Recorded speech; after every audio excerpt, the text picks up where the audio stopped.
Hi brothers, இன்னைக்கு class நம்ம என்ன பார்க்க போறோம்னா payment to NRR foreign company ஓகேங்களா. ஸோ செக்ஷன் 40A சப்செக்ஷன் 1ல வந்து என்ன சொல்றாங்கன்னா, நீங்க நான் ரெசிடென்ட்டுக்கோ இல்லை ஃபாரின் கம்பெனிக்கோ நீங்க வந்து பேமெண்ட் பண்றப்போ ஓகே. ஸோ பேமெண்ட் பண்றப்போ டிடிஎஸ் வந்து கண்டிப்பா டிடக்ட் பண்ணிருக்கணும். அந்த டிடிஎஸ் டிடக்ட் பண்ணது மட்டும் இல்லாம அந்த டிடிஎஸ் வந்து நீங்க கவர்மெண்ட்டுக்கு கரெக்டாக டெபாசிட் பண்ணிருக்கணும் okay. So due date ROI due டேட்டுக்கு முன்னாடி நீங்க ரிட்டர்ன் ஆஃப் இன்கம் ஃபைல் பண்ற டியூ டேட்டுக்கு முன்னாடி நீங்க என்ன பண்ணணும்னா அந்த டிடிஎஸை நீங்கள் கவர்மெண்ட்டுக்கு வந்து டெபாசிட் பண்ணியிருக்கணும் ஓகேங்களா. ஸோ நீங்கள் வந்து என்ன பண்ணணும்னா ஃபஸ்ட்டு வந்து அந்த பேமெண்ட் நடக்கிறப்போ டிடிஎஸ் வந்து டிடக்ட் பண்ணியிருக்கணும். அதுக்கப்புறம் ரிட்டர்ன் ஆஃப் இன்கம் நீங்கள் ஃபைல் பண்ணுறதுக்கு முன்னாடி அந்த டிடிஎஸை கவர்மெண்ட்டுக்கு டெபாசிட் பண்ணியிருக்கணும் ஓகேங்களா. ஸோ அப்படி நீங்கள் டெபாசிட் பண்ணலை அப்படின்னா, டிடிஎஸ் டிடக்ட் பண்ணலை இல்லை டிடிஎஸ் வந்து டியூ டேட்டுக்கு முன்னாடி டெபாசிட் பண்ணலை அப்படின்னா உங்களோட எக்ஸ்பெண்டிச்சரில் 100% ஆஃப் த எக்ஸ்பெண்டிச்சரை டிஸ்அலோவ் பண்ணிடுவாங்க ஓகே. ஸோ அந்த எக்ஸ்பெண்டிச்சர் நீங்கள் டிடக்ஷனாக அவைல் பண்ண முடியாது. 100% ஆஃப் த எக்ஸ்பெண்டிச்சரை டிஸ்அலோவ் பண்ணிடுவாங்க ஓகேங்களா. ஸோ நீங்கள் வந்து கண்டிப்பாக என்ன பண்ணிருக்கணும், டிடிஎஸ் வந்து டிடக்ட் பண்ணியிருக்கணும். அப்படியே டிடக்ட் பண்ண டிடிஎஸை கவர்மெண்ட்டுக்கு நீங்கள் பே பண்ணியிருக்கணும் within the due date of return of income filing ஓகேங்களா. So return of income file பண்ணுறதுக்கு முன்னாடி நீங்கள் அந்த டிடிஎஸை கவர்மெண்ட்டுக்கு டெபாசிட் பண்ணியிருக்கணும். சப்போஸ் டெபாசிட் பண்ணல இல்லை டிடிஎஸ் பிடிக்கல அப்படின்னா நீங்கள் வந்து 100% ஆஃப் த எக்ஸ்பெண்டிச்சர் டிஸ்அலோவ் பண்ணிடுவாங்க ஓகேங்களா. ஓகே, நெக்ஸ்ட் வந்து பார்த்தீங்கன்னா செக்ஷன் 40A சப்செக்ஷன் 1 அதுனா பேமெண்ட் டு ரெசிடென்ட். ஒரு ரெசிடென்ட்டுக்கு நீங்கள் வந்து பேமெண்ட் பண்ணுறீங்க அப்படின்னா அந்த இடத்துலையும் நீங்கள் வந்து டிடிஎஸ் வந்து டிடக்ட் பண்ணியிருக்கணும். அந்த டிடக்ட் பண்ண டிடிஎஸ் இருக்கலாம், அந்த டிடிஎஸ் அமௌண்ட்டை நீங்கள் கவர்மெண்ட்டுக்கு டெபாசிட் பண்ணணும் before the due date of return of filing ஓகேங்களா. ஸோ நீங்கள் ரிட்டர்ன் ஆஃப் ஃபைலிங் வந்து என்னைக்கு ஃபைல் பண்ணுவீங்க, 31 அக்டோபரில் நீங்கள் ஃபைல் பண்ணுவீங்க. அந்த ஃபைல் பண்ணுறதுக்கு முன்னாடி நீங்கள் டிடக்ட் பண்ண டிடிஎஸை கவர்மெண்ட்டுக்கு பேமெண்ட் பண்ணியிருக்கணும் ஓகேங்களா. ஸோ அப்படி கவர்மெண்ட்டுக்கு நீங்கள் வந்து பேமெண்ட் பண்ணியிருந்தால் மட்டும்தான் நம்ம என்ன பண்ணுவோம், எக்ஸ்பெண்டிச்சர் நம்ம அலோவ் பண்ணுவோம்.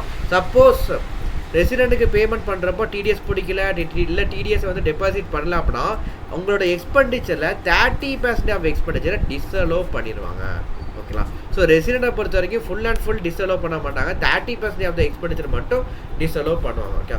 So paid or credit to resident. So ஒரு பேமெண்ட் பண்ணியிருக்கீங்களா இல்லை வந்து பார்த்தீங்கன்னா credit payment okay. So payment நடக்கல, பேமெண்ட் வந்து இன்கர் மட்டும் ஆயிருக்குது ஓகே.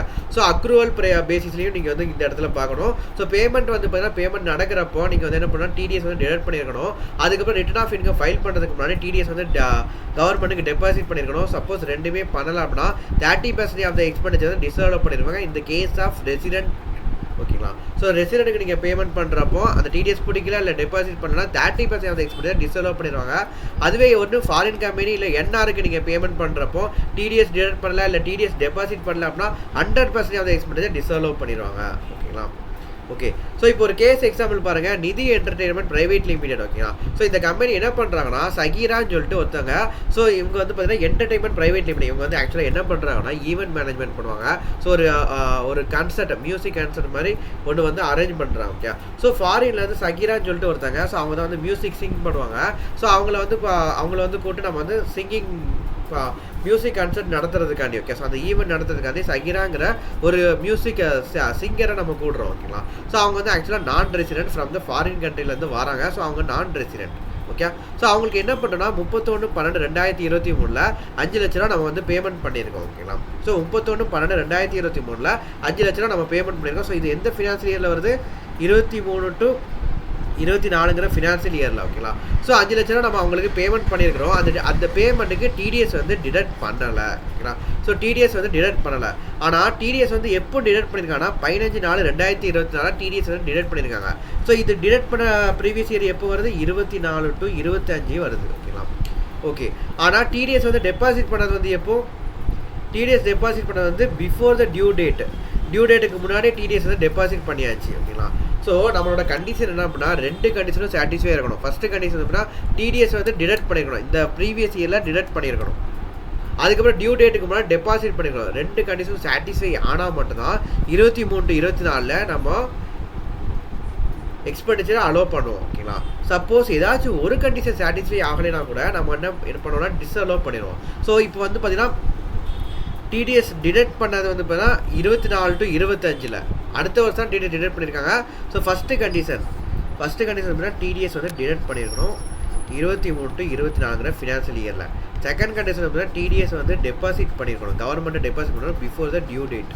ஆனால் இவங்க பிஃபோர் த டியூ டேட் அதாவது 31st அக்டோபருக்கு முன்னாடியே டெபாசிட் பண்ணியாச்சு. செகண்ட் கண்டிஷன் ஓகே, ஆனால் ஃபஸ்ட்டு கண்டிஷன் வந்து நாட் ஓகே. ஓகேங்களா? ஸோ ஃபஸ்ட்டு கண்டிஷன் வந்து ஓகே ஆகலை. ஏன்னா ஃபஸ்ட்டு கண்டிஷன் வந்து 23-24 ஃபினான்ஷியல் இயரில் அவங்க டிடிஎஸ் வந்து டிடக்ட் பண்ணியிருக்கணும்.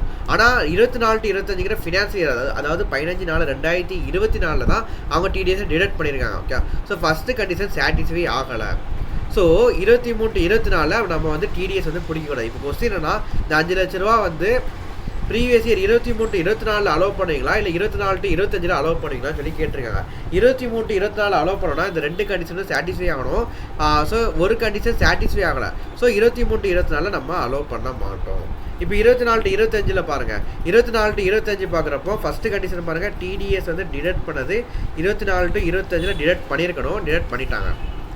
டியூ டேட்டுக்கு முன்னாடி வந்து டெபாசிட் பண்ணிக்கணும், டியூ டேட்டுக்கு முன்னாடி டெபாசிட் பண்ணியாச்சு. ஓகே, ஸோ 24-25 டியூ டேட் என்ன 31/10/2026. ஓகே, ஸோ அதுக்குள்ளே டெபாசிட் பண்ணியாச்சு. ஸோ 2 கண்டிஷனும் சாட்டிஸ்ஃபை ஆகிடுச்சு. ஸோ 24-25 தான் நம்ம என்ன பண்ணுவோம், டிடிஎஸை நம்ம வந்து 24-25 தான் நம்ம எக்ஸ்பெண்டிச்சரை நம்ம அலோவ் பண்ணுவோம். ஓகேங்களா? ஸோ 23-24 100% ஆஃப் எக்ஸ்பெண்டிச்சர் டிஸ்அலோவ் பண்ணிடுவோம். 24-25 தான் நம்ம அலோவ் பண்ணுவோம். ஓகேங்களா? ஸோ 23-24 ஒரு கண்டிஷன் வந்து சாட்டிஸ்ஃபை ஆகலை, என்னன்னா டிடிஎஸ் வந்து டிடக்ட் பண்ணலை.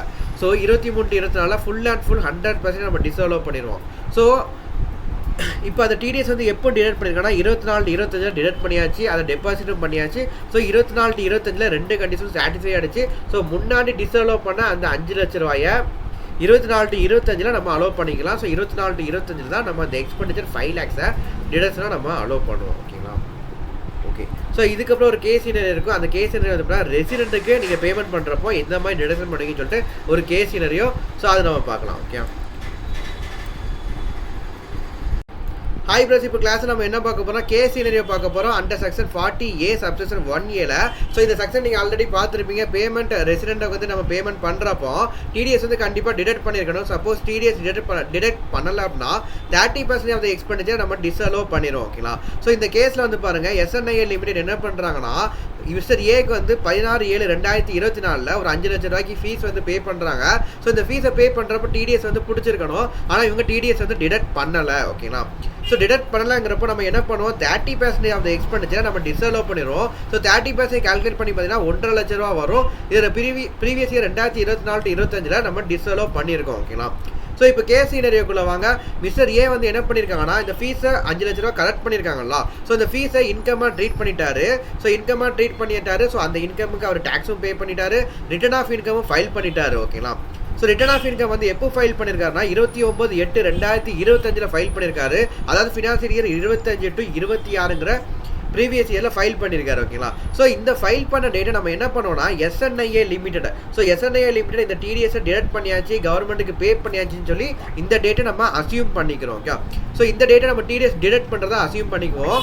ஸோ 25-26 ஆல்ரெடி டிஸ்அலோவ் பண்ண அந்த 1.5 லட்ச ரூபாயை நம்ம இப்போ அலோவ் பண்ணிக்கலாம். ஏன்னா இப்போ டிடிஎஸ் பிடிச்ச மாதிரி நம்ம வந்து அசியூம் பண்ணியிருக்கோம். ஸோ இப்போ அந்த 1.5 லட்ச ரூபாயை நம்ம அலோவ் பண்ணிக்கலாம். ஓகே, ஸோ ஆல்ரெடி டிஸ்அலோவ் பண்ண 1.5 லட்ச ரூபாய் இப்போ நம்ம அலோவ் பண்ணிக்கலாம் ஃபார் த ப்ரீவியஸ் இயர் 25-26. ஓகேங்களா? ஸோ இதை அலோவ் பண்ணணும் அப்படின்னா, இந்த டிடக்ஷனை வந்து அவங்க அலோவ் பண்ணணும் அப்படின்னா CA கிட்ட இருந்து ஃபார்ம் 26A வந்து ஒரு சர்டிஃபிகேட் வந்து வாங்கியிருக்கணும். ஓகேங்களா? ஸோ இப்போ டிடிஎஸ் வந்து எப்போ பிடிச்சதா அசியூம் பண்ணியிருக்காங்க 29/8/2025. ஸோ இது வந்து லேட் டிடிஎஸ் டிடக்ஷன். ஓகேங்களா? ஸோ இதுக்கு இன்ட்ரெஸ்ட் அண்டர் செக்ஷன் 201(1A) வந்து அப்ளை ஆகும். ஸோ இன்ட்ரெஸ்ட் வந்து பார்த்தீங்கன்னா பேமெண்ட் நடந்த டைம்ல இருந்து 16/7/2024 இருந்து 29/8/2025 வரைக்கும் நீங்கள் இன்ட்ரெஸ்ட் கால்குலேட் பண்ணுவீங்க. ஸோ மொத்தம் வந்து பார்த்தீங்கன்னா 14 மந்த் உங்களுக்கு வரும். ஸோ இன்ட்ரெஸ்ட் பார்த்தீங்கன்னா 5 lakhsக்கு. Okay, so payment 5 lakhs, TDS 10% நீங்கள் போடுவீங்க. ஸோ இன்ட்ரெஸ்ட் வந்து பார்த்தீங்கன்னா 1% பெர் மந்த். ஸோ 14 மந்த் நீங்கள் கால்குலேட் பண்ணிங்கன்னா 7,000 இன்ட்ரெஸ்ட் வரும். ஓகேங்களா? ஸோ இந்த கிளாஸ் நீங்கள் பார்க்குறப்போ உங்களுக்கு ஏதாச்சும் டவுட் வந்துச்சுன்னா டெஸ்கிரிப்ஷனில் இருக்கிற நம்பருக்கு நீங்கள் கால் பண்ணியோ இல்லை வாட்ஸ்அப்லையோ நீங்கள் வந்து டவுட் கேட்கலாம். Okay, bye. ஹாய் ப்ரோஸ், இப்போ கிளாஸ் நம்ம என்ன பார்க்க போகிறோம்னா கேஸ் சினரியோ நம்ம பார்க்க போகிறோம் அண்டர் செக்ஷன் 40A சப்செக்ஷன் 5. ஓகேங்களா? ஸோ செக்ஷன் 40A சப்செக்ஷன் 5 வந்து பார்த்தீங்கன்னா ஒரு எம்ப்ளாயர் பே பண்ணக்கூடிய சேலரி, நான் மானிட்டரி பெர்ஸ் இதெல்லாம் நம்ம டிடக்ஷன் அலோவ் பண்ணிக்கலாம். ஆனால் சப்போஸ் எம்ப்ளாயர் வந்து இந்த நான் மானிட்டரி பெர்ஸுக்கு எம்ப்ளாயர் டேக்ஸ் வந்து பே பண்ணுறாரு அப்படின்னா இந்த டேக்ஸை நம்ம டிடக்ஷனாக அலோவ் பண்ண முடியாது. ஓகேங்களா? ஸோ எம்ப்ளாயி பே பண்ண வேண்டிய அந்த டேக்ஸ் ஃபார் நான் மானிட்டரி பெர்ஸை எம்ப்ளாயர் சப்போஸ் பேமெண்ட் பண்ணுறாருன்னு வச்சுக்கோங்க. அதை இவர் வந்து டிடக்ஷனை அலோவ் பண்ண முடியாது. அப்படி எம்ப்ளாயர் அந்த டேக்ஸை பேமெண்ட் பண்ணிட்டார் அப்படின்னா எம்ப்ளாயியோட ஹெட்டில் அது டேக்ஸபிளாக வராது. எம்ப்ளாயியோட ஹெட்டில் அது வந்து எக்ஸம்ப்டடாக மாறும் அண்டர் செக்ஷன் 10(10)(c). ஓகேங்களா. ஸோ இதில் நம்ம ஒரு கேஸ் சினரியோ பார்க்க போகிறோம். ஸோ கேஸ் வந்து பாருங்கள், எம்ப்ளாயர் வந்து என்ன பண்ணுறாருன்னா சேலரி 12 லட்ச ரூபா பேமெண்ட் பண்ணுறாரு எம்ப்ளாயிக்கு. ஸோ 2 லட்ச ரூபா நான் மானிட்டரி பெர்க்ஸ் வந்து பண்ணுறாரு. ஸோ இப்போ நீங்கள் டேக்ஸ் வந்து கால்குலேட் பண்ணுறப்போ ஸோ டோட்டலாக இன்கம் வந்து எம்ப்ளாயிக்கு வந்து எவ்வளோ வரும்? 14 லட்ச ரூபா டோட்டல் இன்கம் வரும். Deduction under section 10 deduction under section 16 வந்து பார்த்தா ஸ்டாண்டர்ட் டிடக்ஷன் வந்து 50,000 நீங்கள் ரெடியூஸ் பண்ணுறப்போ 13,50,000 நெட் சேலரியாக வரும். ஸோ இதுக்கு நீங்கள் டேக்ஸ் வந்து ஸ்லாப் ரேட்டில் கால்குலேட் பண்ணிங்கன்னா 2,26,200 ரூபா டோட்டல் டேக்ஸ் ஃபார் 13,50,000. ஓகேங்களா. ஸோ இப்போ நீங்கள் நான் மானிட்டரி டேக்ஸுக்கு பெருசுக்கு மட்டும் நீங்கள் டேக்ஸ் வந்து பார்த்தீங்கன்னா 2,26,200ங்கிறது 13,50,000 டோட்டல் இன்கமுக்கு. ஸோ அப்போ நீங்கள் 2 லட்ச ரூபாய்க்கு நீங்கள் எவ்வளோ டேக்ஸ் வரும்னு சொல்லிட்டு நான் மானிட்டரி பெருசோட டேக்ஸை நீங்கள் கம்ப்யூட் பண்ணுறீங்க. ஸோ நான் மானிட்டரி பெருசோட டேக்ஸ் வந்து பார்த்தீங்கன்னா 2,26,200 பை 13,50,000 இன்ட்டு 2 லட்ச ரூபா நீங்கள் போனீங்கன்னா 33,511.11 வந்து நீங்கள் பார்த்தீங்கன்னா நான் மானிட்டரி பெருசோட டேக்ஸ் தான் வரும். ஓகேங்களா. ஸோ இதை அவங்களோட P&L அக்கௌண்ட்டில் இந்த அமௌண்ட்டை நீங்கள் P&L டெபிட் சைடில் போட மாட்டீங்க, அலோவ் பண்ண மாட்டீங்க. ஓகே. ஸோ ஜஸ்ட் சேலரி 12 லட்ச ரூபா நீங்கள் டிடக்ஷன் அலோவ் பண்ணிக்கலாம். நான் மானிட்டரி பெருசு வந்து 2 லட்ச ரூபா நீங்கள் பேமெண்ட் பண்ணுறீங்க, அதை நீங்கள் டிடக்ஷன் அலோவ் பண்ணிக்கலாம். ஆனால் அந்த 33,511 ரூபா டேக்ஸ் ஆன் நான் மானிட்டரி பெருசை எம்ப்ளாயரை டிடக்ஷனாக அலோவ் பண்ண முடியாது. ஓகேங்களா. ஸோ அப்போது 33,511 ரூபா வந்து எம்ப்ளாயர் பேமெண்ட் பண்ணிட்டாருன்னா எம்ப்ளாயி பேமெண்ட் பண்ண வேண்டிய அவசியம் இல்லை. ஸோ அவங்களோட டேக்ஸ் 2,26,200 இந்த 33,511 நம்ம ரெடியூஸ் பண்ணிடலாம். ஸோ ரிமைனிங் அமௌண்ட் மட்டும் எம்ப்ளாயி பேமெண்ட் பண்ணால் போதும். ஓகேங்களா.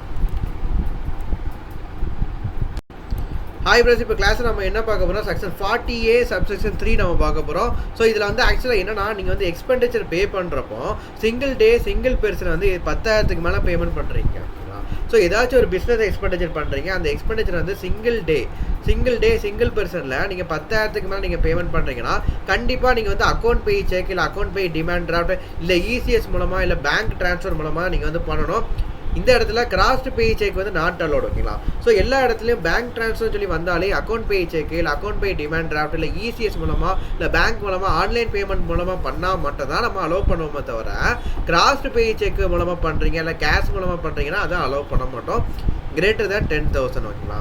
சப்போஸ் உங்களுக்கு வந்து டிரான்ஸ்போர்ட்டருக்கு நீங்கள் பேமெண்ட் பண்ணுறீங்கன்னு வச்சுக்கோங்க. ஸோ ஏதாச்சும் ஒரு பேமெண்ட் வந்து உங்களோட டிரான்ஸ்போர்ட்டருக்கு நீங்கள் பண்ணுறீங்கன்னா 35,000க்கு மேலே அவங்களுக்கு மட்டும் வந்து பார்த்தீங்கன்னா லிமிட் வந்து 35,000. ஓகே. ஸோ மற்ற எல்லாத்துக்கும் 10,000 லிமிட். 10,000க்கு மேலே பண்ணால் பேங்க் மூலமாக பண்ணியிருக்கணும், account pay cheque account by demand draft and ECS மூலமாக பண்ணியிருக்கணும். ஓகேங்களா. ஸோ ஆனால் டிரான்ஸ்போர்ட்டர் பொறுத்த வரைக்கும் நீங்கள் ஒரு டிரான்ஸ்போர்ட்டருக்கு பண்ணுறீங்க அப்படின்னா அவங்களுக்கு கேஷ் மூலமாக பண்ணணும். கேஷ் மூலமாக 35,000 வரைக்கும் பண்ணலாம். 35,000க்கு மேலே பண்ணுறப்போ நீங்கள் அக்கௌண்ட் இந்த லிஸ்ட்டில் நம்ம பண்ணணும், பேங்க் மூலமாக நம்ம பண்ணணும். ஓகேங்களா. ஸோ டிரான்ஸ்போர்ட்டரை பொறுத்த வரைக்கும் ஒரு விஷயம் நல்லா ஞாபகம் வச்சுக்கோங்க. நீங்கள் ஆக்சுவல் காஸ்ட் கேல்குலேஷன் டெப்ரிசியேஷனில் ஆக்சுவல் காஸ்ட் கேல்குலேஷன் பார்ப்போம். ஆக்சுவல் காஸ்ட் கேல்குலேஷன் என்னெல்லாம் பார்ப்போம்? மிஷினை நம்ம அசட்டை வாங்குறப்போ பர்ச்சேஸ் ப்ரைஸ் எடுப்போம், பர்ச்சேஸ் ப்ரைஸ் எடுப்போம், அப்புறம் இன்ஸ்டாலேஷன் சார்ஜஸ் நம்ம ஆக்சுவல் காஸ்ட்டில் நம்ம போடுவோம். ஓகே. ஸோ அதில் வந்து பார்த்தீங்கன்னா ஆக்சுவல் காஸ்ட்டு 10,000க்கு மேலே பண்ணுறீங்க. ஓகே. ஸோ ஆக்சுவல் காஸ்ட்டை பொறுத்த வரைக்கும் 10,000க்கு மேலே பண்ணுறீங்க அப்படின்னா பேங்க் மூலமாக பண்ணணும்னு சொல்லி பார்த்தோம். ஸோ அந்த ஆக்சுவல் காஸ்ட்டில் நீங்கள் பர்ச்சேஸ் ப்ரைஸ் எடுப்பீங்க, அதுக்கப்புறம் இன்ஸ்டாலேஷன் சார்ஜஸ் எடுப்பீங்க, அப்புறம் ஜிஎஸ்டி பே பண்ணது அந்த அசட்டை நீங்கள் வாங்குறப்போ ஜிஎஸ்டி பே பண்ணது எடுப்பீங்க, அதுக்கப்புறம் டிரான்ஸ்போர்ட்டேஷன் சார்ஜஸ். இந்த இடத்துல டிரான்ஸ்போர்ட்டருக்கு நீங்கள் ஒரு பேமெண்ட் பண்ணுறீங்களா, இந்த பேமெண்ட்டு 35,000 லிமிட் எடுப்பீங்களா இல்லை 10,000 லிமிட் எடுப்பீங்களா? இந்த ஆக்சுவல் காஸ்ட் பேமெண்ட்டை பொறுத்த வரைக்கும் actual cost for the asset. Okay. So asset வாங்குறப்போ நீங்கள் பர்ச்சேஸ் ப்ரைஸ் நீங்கள் எவ்வளோ அது பேமெண்ட் பண்ணுவீங்க, இன்ஸ்டால்மெண்ட் சார்ஜஸ் பேமெண்ட் பண்ணதை நம்ம ஆட் பண்ணிக்கலாம், ஜிஎஸ்டி நம்ம ஆட் பண்ணிக்கலாம், அதுக்கப்புறம் நீங்கள் இம்போர்ட் டியூட்டி ஏதாச்சும் பேமெண்ட் பண்ணி அதை ஆட் பண்ணிக்கலாம், டிரான்ஸ்போர்ட்டேஷன் சார்ஜஸ் நம்ம ஆட் பண்ணிக்கலாம். ஆக்சுவல் காஸ்ட் நீங்கள் டோட்டலாக நீங்கள் பார்க்குறப்போ 10,000க்கு மேலேனா நீங்கள் பேங்க் மூலமாக பண்ணணும்னு சொல்லி நம்ம பார்த்தோம். ஸோ இந்த இடத்துல வரக்கூடிய டிரான்ஸ்போர்ட்டேஷன் சார்ஜஸ்க்கு 10,000 லிமிட் அப்ளை ஆகுமா இல்லை 35,000 அப்ளை ஆகுமா?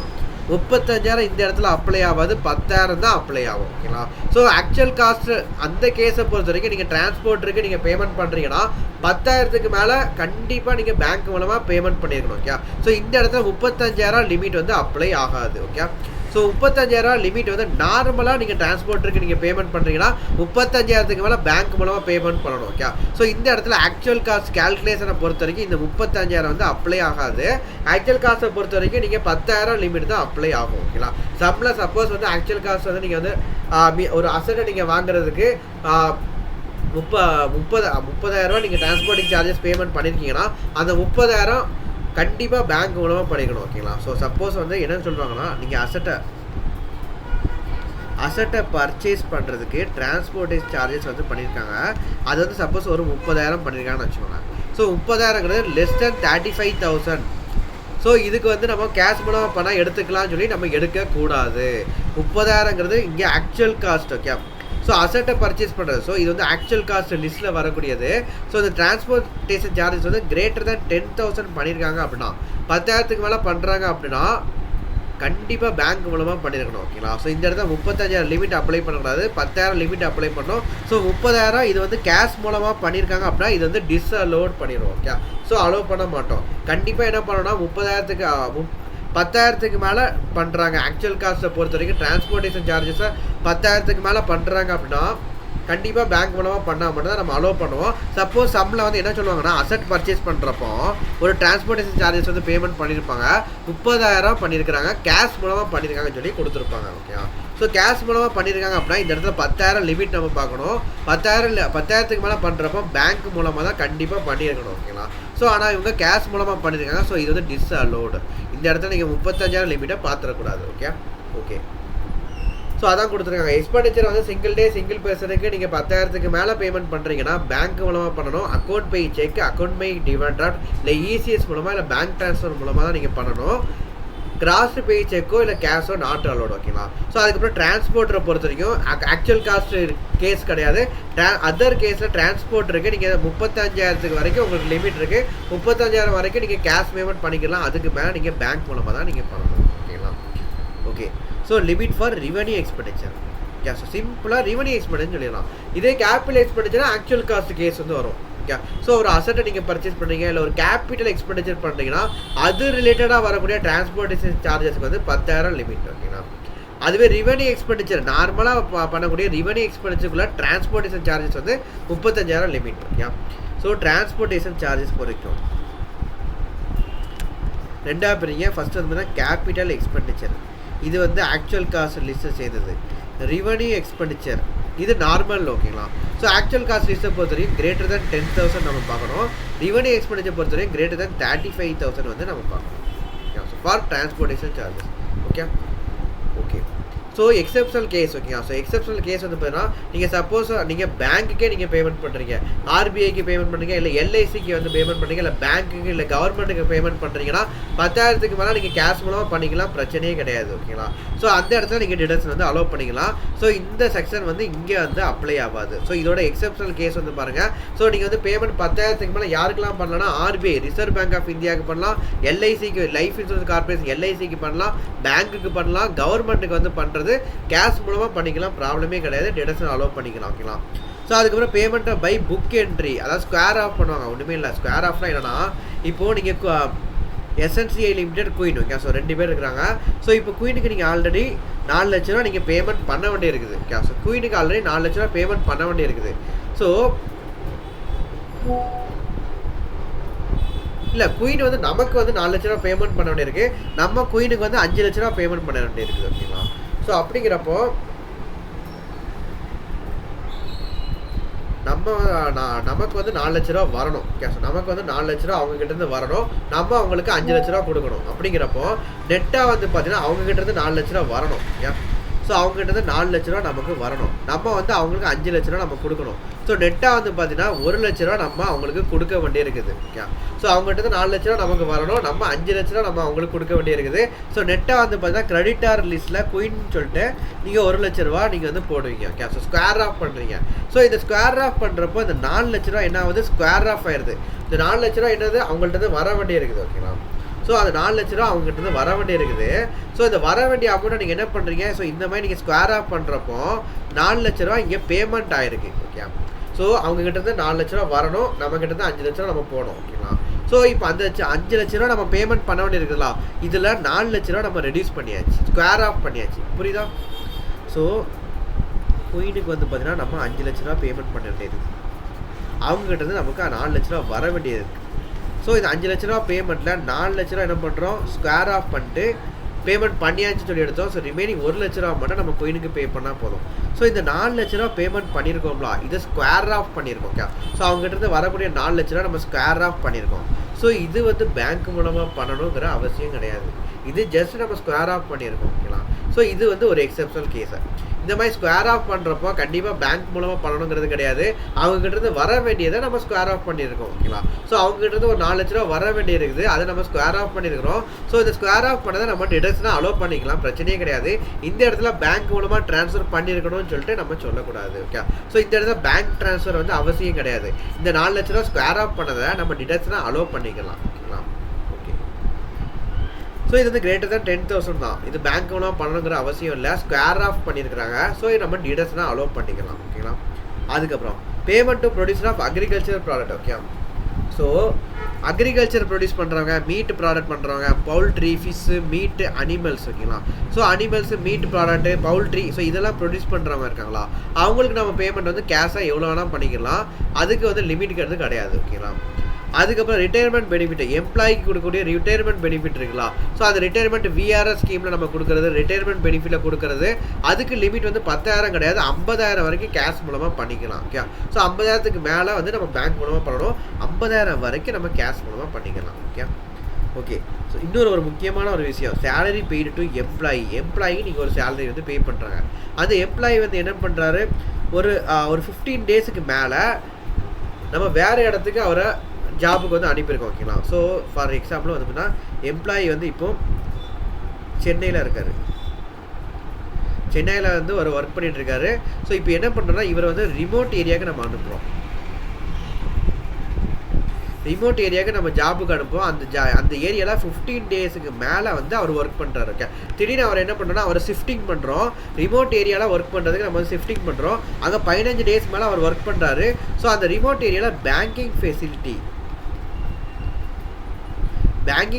அந்த ஏரியாவில் இல்லை. ஓகே, ஸோ பேங்கிங் ஃபெசிலிட்டி இல்லாத ஏரியாவில் 15 நாளைக்கு மேலே ஒர்க் பண்ணுறாரு அப்படின்னா அவருக்கு பே பண்ணக்கூடிய சேலரியை நம்ம பேங்க் மூலமாக பண்ண முடியாது, ஸோ கேஷ் மூலமாக பண்ணிக்கலாம். ஸோ இந்த சேலரியை நம்ம என்ன பண்ணலாம், டிடக்ஷனாக அலோவ் பண்ணிக்கலாம். ஸோ ஒரு எம்ப்ளாயை நம்ம வந்து ஒரு இடத்துக்கு நம்ம அனுப்புகிறோம், அங்கே வந்து ஒர்க் பண்ணிட்டு இருக்காரு, 15 நாளைக்கு மேலே ஒர்க் பண்ணுறாரு, அந்த இடத்துல பேங்கிங் ஃபெசிலிட்டியே கிடையாதுன்னு வச்சுக்கோங்க. அப்படிங்கிறப்ப அவருக்கு நம்ம வந்து பேங்க் மூலமாக சேலரி அனுப்ப முடியாது. ஓகேங்களா? ஸோ அந்த ஏரியாவில் அந்த சீனரியோவை பொறுத்த வரைக்கும் நீங்கள் கேஷ் மூலமாக பேமெண்ட் வந்து பண்ணிக்கலாம். ஸோ அந்த கேஷ் பேமெண்ட்டை நம்ம டிடக்ஷனாக அலோவ் பண்ணிக்கலாம். ஓகேங்களா? ஸோ 10,000க்கு மேலே சப்போஸ் சேலரி பேமெண்ட் பண்ணியிருந்தாலும், கேஷ் பேமெண்ட் பண்ணியிருந்தாலும் நம்ம டிடக்ஷனாக அலோவ் பண்ணிக்கலாம். ஓகே, ஸோ இது வந்து ஒரு எக்ஸப்ஷனல் கேஸ். ஒரு எம்ப்ளாயியை நம்ம வந்து ரிமோட் ஏரியாவுக்கு அனுப்பியிருக்கோம், அந்த இடத்துல பேங்கிங் ஃபெசிலிட்டியே கிடையாது, அந்த ஏரியாவில் 15 நாளைக்கு மேலே ஒர்க் பண்ணிட்டு இருக்காரு அப்படின்னா நம்ம கேஷ் பேமெண்ட் பியாண்ட் 10,000 நம்ம கேஷ் பேமெண்ட் பண்ணிக்கலாம் சேலரி. ஓகேங்களா? ஸோ அது நம்ம டிடக்ஷனாக அலோவ் பண்ணிக்கலாம். இது வந்து எக்ஸப்ஷனல் கேஸ், இந்த இடத்துல பேங்க் பேமெண்ட் பண்ணணுங்கிற அவசியம் கிடையாது. ஓகே, ஸோ நோட் பண்ணிக்கோங்க, 15 டேஸுக்கு மேலே அங்கே ஒர்க் பண்ணியிருக்கணும். ஓகே, 15 டேஸ்க்கு மேலே, ஹாஃப் ஆஃப் த மந்த்துக்கு மேலே அங்கே ஒர்க் பண்ணியிருக்கணும். அப்படி ஒர்க் பண்ணியிருந்தால் மட்டும்தான் இந்த இடத்துல கேஷ் பேமெண்ட் வந்து அலோவ் பண்ணிக்குவாங்க. ஓகேங்களா? ஓகே, நெக்ஸ்ட் வந்து பார்த்தீங்கன்னா section 40A clause number 7. Okay, so clause number 7 பார்த்தீங்கன்னா கிராஜுவிட்டி பேமெண்ட்டை பொறுத்த வரைக்கும் ஆக்சுவல் கிராஜுவிட்டி பெய்டை மட்டும் தான் நம்ம அலோவ் பண்ணுவோம். Provision for gratuity provision create பண்ணி தான் அதை நம்ம அலோவ் பண்ண மாட்டோம். ஓகேங்களா? ஸோ கிராஜுவிட்டி ஆக்சுவலாக பேமெண்ட் பண்ணால் மட்டும் தான் டிடக்ஷன் வந்து அலோவ் பண்ணுவாங்க. சப்போஸ் கிராஜுவிட்டிக்கு ப்ரொவிஷன் நம்ம கிரியேட் பண்ணி வச்சுருக்கோம்னா அதை நம்ம டிடக்ஷனாக அலோவ் பண்ண மாட்டாங்க. ஓகேங்களா? ஸோ அதுக்கப்புறம் கான்ட்ரிபியூஷன் டு அப்ரூவ்ட் கிராஜுவிட்டி ஃபண்டுக்கு நம்ம எம்ப்ளாயர் கான்ட்ரிபியூட் பண்ணாருன்னா அதை டிடக்ஷனாக அலோவ் பண்ணிக்கலாம். ஓகேங்களா? ஓகே, ஸோ இந்த கான்ட்ரிபியூஷனை பொறுத்த வரைக்கும் கிராஜுவிட்டி டியூ, இந்த கான்ட்ரிபியூஷனை பொறுத்த வரைக்கும் நீங்கள் வந்து ப்ரொவிஷன் மேக் பண்ணியிருந்தீங்கன்னா அதை நம்ம அலோவ் பண்ணிக்கலாம். அதாவது நார்மல் கிராஜுவிட்டியை பொறுத்த வரைக்கும் நீங்கள் ப்ரொவிஷன் கிரியேட் பண்ணால் அலோவ் பண்ண மாட்டீங்க. அந்த கிராஜுவிட்டிக்கு நீங்கள் ஆக்சுவலாக பேமெண்ட் பண்ணால் மட்டும் தான் அலோவ் பண்ணுவோம். அதுவே அப்ரூவ்ட் கிராஜுவிட்டி ஃபண்டுக்கு நம்ம கான்ட்ரிபியூஷன் பண்ணுறோம்ல, அப்ரூவ்ட் கிராஜுவிட்டி ஃபண்டுக்கு எம்ப்ளாயர் கான்ட்ரிபியூஷன் பண்ணுறாருல, அதுக்கு நீங்கள் ப்ரொவிஷன் கிரியேட் பண்ணால் அதை நம்ம அலோவ் பண்ணிக்கலாம். ஸோ கிராஜுவிட்டியை பொறுத்த வரைக்கும் ஆக்சுவலி பெய்டு, அதுக்கப்புறம் contribution to approved gratuity fund. ஓகேயா. ஸோ இந்த ஆக்சுவல் பெய்டு இருக்கலாம், இதுக்கு நீங்கள் ப்ரொவிஷன் கிரியேட் பண்ணிங்கன்னா இதை அலோவ் பண்ண மாட்டாங்க. ஆனால் contribution to approved gratuity fund, நீங்கள் வந்து அப்ரூவ்ட் கிராஜுவிட்டி ஃபண்டுக்கு நீங்கள் கான்ட்ரிபியூட் பண்ணுறீங்களா, இதுக்கு நீங்கள் வந்து ப்ரொவிஷன் கிரியேட் பண்ணிங்கன்னா அதை நம்ம வந்து அலோவ் பண்ணிக்கலாம். ஸோ ப்ரொவிஷனை பொறுத்த வரைக்கும் கிராஜுவிட்டிக்கு அலோவ் பண்ண மாட்டாங்க. அப்ரூவ்ட் கிராஜுவிட்டி ஃபண்டுக்கு பண்ணக்கூடிய கான்ட்ரிபியூஷன் இருக்கலாம், அதுக்கு ப்ரொவிஷன் கிரியேட் பண்ணிங்கன்னா நம்ம அலோவ் பண்ணிக்கலாம். ஸோ பாருங்கள், உங்களுக்கு இது வரைக்கும் இப்போ கிளாஸில் பார்த்தா நீங்கள் வந்து ஜஸ்ட் நீங்கள் வந்து ரீகால் பண்ணுங்கள். உங்களுக்கு ஏதாச்சும் டவுட் வந்துச்சுன்னா கேளுங்க. நெக்ஸ்ட் கிளாஸில் நம்ம ஃபர்தராக அடுத்தது பார்க்கலாம். Okay, by.